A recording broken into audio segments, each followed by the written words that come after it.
Bonjour à tous, aujourd'hui on va parler marchand de graines et 7-Eleven. สวัสดีค่ะ Toutes celles et tous ceux qui sont déjà venus en Thaïlande ont déjà entendu cette petite mélodie à l'entrée des supérettes de proximité qu'on appelle des 7-Eleven et qui sont devenus des vrais emblèmes de la Thaïlande. Aujourd'hui je vais vous parler de l'histoire des 7-Eleven qui commence en 1927 au Texas, avant l'invention du frigo, quand un marchand de blocs de glace destiné à la conservation des aliments décide de se diversifier pour vendre dans des épiceries de proximité des produits tels que du lait, des œufs ou du pain. Il nomme son magasin Totem Store. Ce n'est qu'après la Deuxième Guerre mondiale, quand il décide de changer les horaires d'ouverture de son magasin de 7h à 11h du soir, que ça va devenir des 7-Eleven.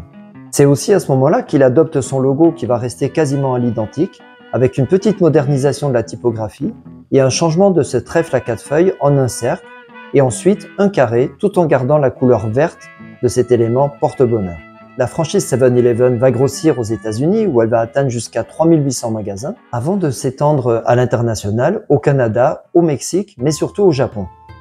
Au Japon où c'est la compagnie Ito-Yokado qui va racheter 70% des parts de la compagnie en 1991 suite aux difficultés financières du groupe. En Thaïlande, c'est en 1988 que le groupe Charoen Popcorn obtient l'exclusivité de la franchise 7-Eleven et ouvre son premier magasin dans le quartier chaud de Patpong à Bangkok. Aujourd'hui, il possède entre 12 000 et 13 000 magasins répartis sur tout le territoire national. L'histoire du propriétaire des 7-Eleven en Thaïlande, qu'on appelle aussi le CP Group, qui est l'abréviation de Charoen Popcorn, trouve son origine dans la ville portuaire de Shan-Tao dans le sud de la Chine, au nord de la province de Guangzhou, de Canton, où deux frères, les frères Chia, ont développé une exportation commerciale de graines vers Hong Kong, vers Kuala Lumpur, mais aussi vers Bangkok.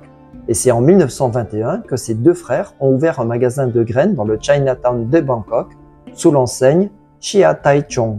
À la fin du 19e siècle et au début du 20e siècle, on assiste à une forte poussée migratoire des provinces côtières du sud-est de la Chine vers différents pays d'Asie, dont la Thaïlande. Entre 1882 et 1917, 1,5 million de Chinois vont émigrer en Thaïlande avec comme objectif un retour au pays d'origine, puisque dans la même période, on comptabilise 900 000 personnes qui vont revenir en Chine. Donc on peut dire que seulement 600 000 personnes se sont installées en Thaïlande, et ce sont eux les ancêtres de la dizaine de millions de Sino-Thaï qu'on trouve aujourd'hui en Thaïlande. Parce qu'en Thaïlande, on estime à 7% le nombre de personnes qui sont d'origine chinoise, et on monte à 13-14% si on tient compte des couples mixtes, donc des enfants qui sont nés d'une union entre un Thaï, une Thaï ou un Chinois ou une Chinoise. Et c'est à Bangkok qu'on va trouver la plus forte proportion de Sino-Thaï. Ce mouvement migratoire est la résultante de plusieurs facteurs. Premièrement, on a une explosion démographique mondiale qui va également être très importante en Chine et qui va pousser nombre de gens à aller chercher du travail ailleurs.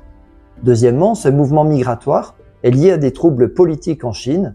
Plusieurs guerres civiles vont se déclarer et on a au même moment un fort besoin de main-d'œuvre dans les pays d'Asie du Sud-Est, notamment chez ceux qui sont sous colonie hollandaise comme en Indonésie, britannique en Malaisie et française en Indochine, où on trouve des économies de plantation qui sont très gourmandes en main-d'œuvre bon marché.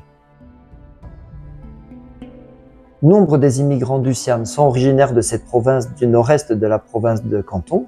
Ils font partie d'un groupe ethno-linguistique qu'on appelle les Teochew. Les réseaux de solidarité des immigrants Teochew vont être très efficaces. C'est ce que la chercheuse Florence Delaune appelle la solidarité réciproque généralisée. Elle nous dit que la communauté d'origine chez les immigrés chinois, souvent liée au clan, va s'orienter dans une communauté de lieux, ce qui signifie que la solidarité des Chinois qui vivent au même endroit va se diriger vers une communauté d'esprit. Ça fait partie de l'éthos des Chinois d'outre-mer d'aujourd'hui en général, une solidarité réciproque généralisée qui repose sur 3 principes de base: donner, recevoir et rendre. Ces immigrés sont donc pris dans des relations de don contre don, une notion qui avait été développée par le sociologue français Marcel Mauss, qui dit aussi que dans le monde chinois, le droit reconnaît un lien indissoluble de toute chose avec le propriétaire originel. Donc donner, c'est obliger le receveur, c'est l'obliger à nous rendre un jour ce qu'on lui a donné. Ce système d'entraide n'est pas spécifique à la Chine, on va le trouver dans d'autres régions du monde. C'est par exemple le cas des Barcelonettes émigrés au Mexique au 19e siècle, sur lesquels j'ai un peu travaillé, et chez ces entrepreneurs prospères comme chez les Teochew de Thaïlande, l'endogamie et la réciprocité étaient la règle.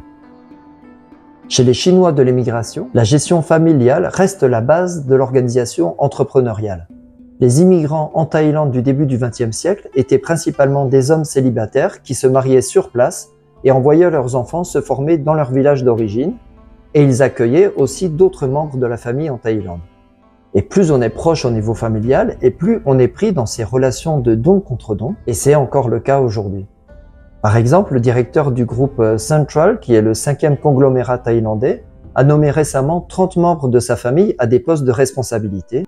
Et si on regarde l'organigramme du groupe CP, on voit qu'aujourd'hui il est largement dirigé par des membres du clan Tjeravanon, les frères et les cousins de Danin Tjeravanon, qui est le propriétaire du groupe.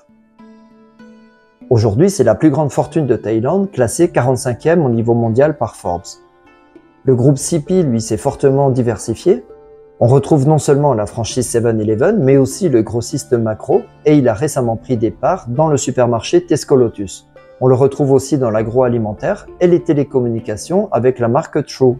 C'est un grand propriétaire foncier et il devient un des plus gros investisseurs en République populaire de Chine, notamment dans l'immobilier, grâce aux liens étroits qu'il a tissés avec les cadres du Parti communiste chinois. Là, on le voit avec Deng Xiaoping. C'était d'ailleurs une des craintes des nationalistes thaïlandais du milieu du XXe siècle, qui voyaient dans ces immigrés chinois une 5e colonne sur son territoire, et ils ont mis en place des séries de mesures répressives et des mesures d'intégration forcée. Je ferai un jour une vidéo sur ces mouvements anti-chinois qu'on a eu un petit peu partout en Asie du Sud-Est et aussi en Thaïlande. Les militaires thaïlandais ont fini par comprendre l'intérêt qu'ils avaient à soutenir ces riches entrepreneurs, et aujourd'hui, on estime que les Sino-Thaï contrôlent 80% de l'économie thaïlandaise, alors qu'ils représentent, comme je le disais, à peu près 10% de la population. Et la famille Tjeravanon et le groupe CP en sont les meilleurs représentants, et la réussite de la chaîne 7-Eleven, un très bon exemple.